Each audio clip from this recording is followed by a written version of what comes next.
alba anuncia un día primaveral.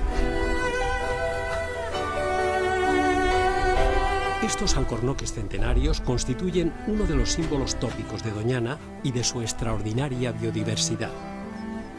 Miles de aves, espátulas, garzas, garcillas, garcetas y las cigüeñas, con su característico crotoreo, saludan al nuevo amanecer.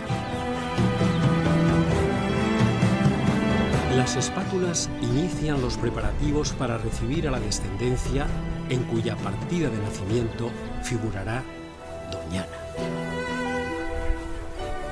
Las aves surcan el espacio con majestuosos vuelos.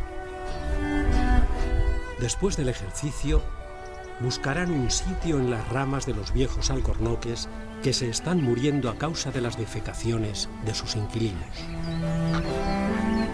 En las pajareras, la vida renace cada primavera con más fuerza.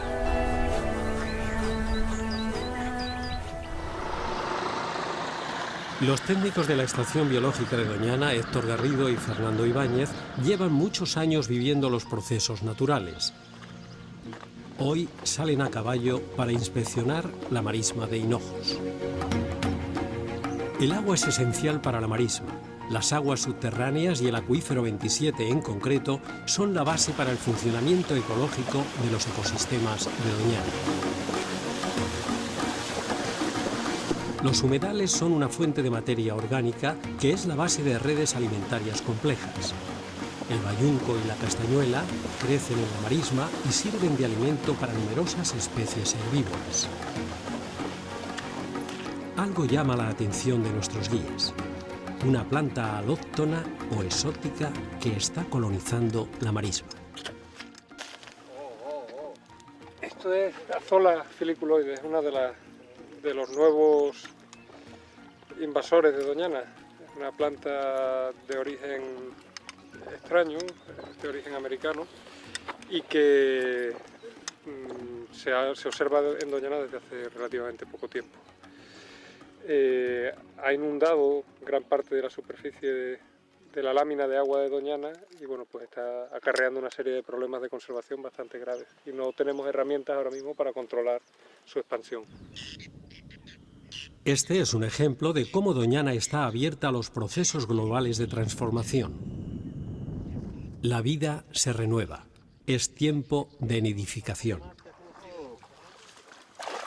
Uno de los objetivos de esta expedición es la localización de nidos de fochas o gallaretas. Entre las plantas acuáticas descubrimos un nido de focha. Hace décadas, estos huevos eran la base de la dieta alimentaria para las familias que habitaban estos lugares. Héctor Garrido, ornitólogo, excelente fotógrafo y buen conocedor de Doñana, es un observador privilegiado de los cambios que aquí se producen. Doñana es siempre cambiante. No hay un solo momento que uno llegue a Doñana que sea igual que la vez anterior.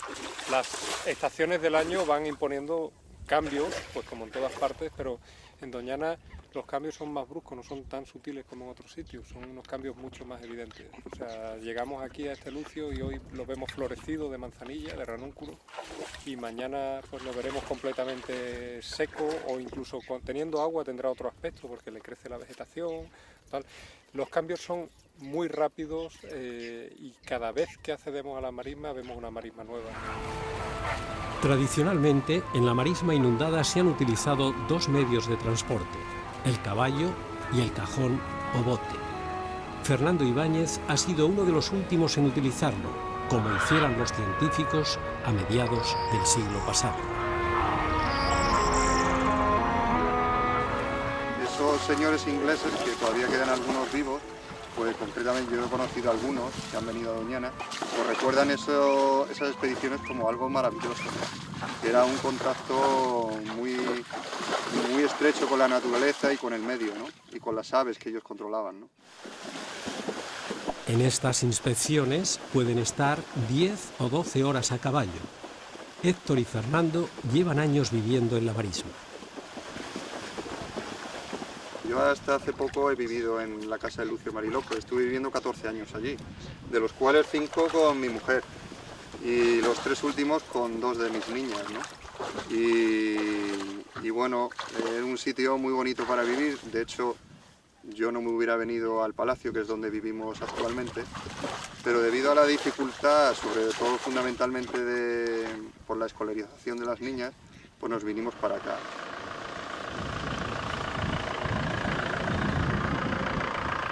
Fernando vive cerca del palacio en una casa que perteneció al guarda Antonio Otero. El autobús trae de la escuela de Matalascañas a las niñas y niños que habitan en Doñana. Cuando sean mayores, estas niñas siempre recordarán sus juegos infantiles y su hogar en Doñana.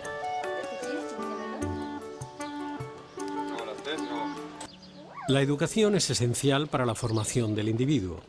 Estos alumnos del Instituto de Enseñanza Secundaria Doñana de Almonte salen para visitar el territorio. En esa vera, si tú te das cuenta, se unen... Les acompaña el profesor de Ecología, José María García, y 2 profesores invitados, ambos de Almonte y conocedores de Doñana. Nos detenemos al sur de la población, en una zona considerada como la frontera de las Arenas. Eso sería lo que conocieron los romanos, los primeros romanos. Avieno, un escritor romano que visita este espacio al principio de la época romana, de la dominación romana, lo describe como el lago Ligustinus, Entonces, Doñana es el producto de esa progresiva retirada del mar. Esa complejidad además le da a Doñana una especial fragilidad, porque hacer un espacio muy reciente y además una retirada del mar, todo sigue también cayendo sobre el mar, de manera que Doñana es el final de un embudo. ¿Un embudo de qué? Un embudo de todo lo que caiga, de mierda incluido. Entonces, claro, eso es explicable que, por ejemplo, lo del Guadiamar fuera una catástrofe, pero como el Guadiamar puede haber muchas catástrofes. ¿El cambio climático ha tenido que ver con toda esta formación? Sí, el cambio climático va a tener que ver con esta población. ¿Cómo?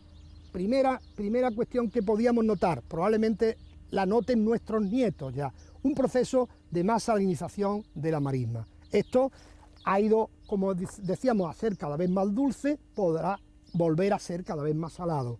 Pero además, un segundo momento, si la cosa continúa, puede ser que parte de Doñana quede debajo del mar, de nuevo. De la frontera de las Arenas nos trasladamos a la frontera de las Marismas, al borde del Parque Nacional. Allí reflexionamos sobre la importancia de poner en valor los saberes y beneficiarse del capital natural y cultural de Doñana. La declaración de Doñana como Patrimonio de la Humanidad debería llevar aparejada también la declaración del Rocío. Forman parte lo uno de lo otro, son indisociables. Por lo tanto, es necesaria esa compatibilidad. El Rocío puede ser un magnífico aliado de Doñana, inteligentemente entendido. Las relaciones del hombre con el medio están cambiando, al igual que el modelo social. La sostenibilidad pasa por una visión compartida y una apertura participativa. El ser de Doñana, o sea, el futuro de Doñana, yo creo que tiene que ver con seguir construyendo un relato conjunto, que no se puede detener por supuesto, en sus límites físicos, ni siquiera en los límites intelectuales tradicionales de la biología, de la ecología. Tiene que ir mucho más allá. En esa concertación, en ese microcosmos, en esa negociación, ahí reside la posibilidad de que Doñana resista. Si pensamos que Doñana resistiría mejor amurallándola, cometeríamos un error garrafal. El agua es fundamental para el mantenimiento de los ecosistemas y de las diferentes especies animales. Cerca del Rocío, en el centro de visitantes del Acebuche, niñas y niños de un colegio de Almensilla, Sevilla, observan en conexión en directo la paridera de una lincesa y sus crías.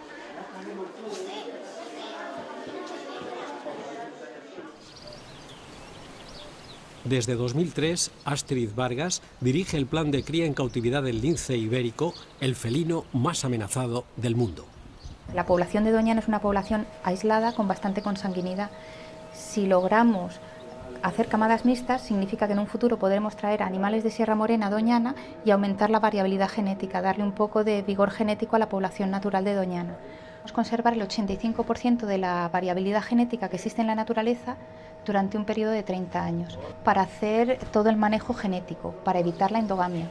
Y podríamos conservar el 85% de la variabilidad genética que existe en la naturaleza durante un periodo de 30 años. Arropada por un equipo de especialistas, Astrid Vargas prevé empezar con reintroducciones a partir de 2010. Para ello son necesarias 10.000 hectáreas de hábitat y mucho apoyo político, social y económico. Pero si no conservamos hábitat, evitando la creación de nuevas carreteras en zonas críticas o embalses o vías de tren, etcétera, en zonas que son demasiado importantes para el lince, si se sigue un poco con la codicia del desarrollo, de crear infraestructuras y nuevos campos de golf, etcétera, al final vamos a conseguir entre todos extinguirlo con toda seguridad. No es por ser pesimista, pero creo que hace falta una implicación de toda la sociedad para conservar al lince ibérico.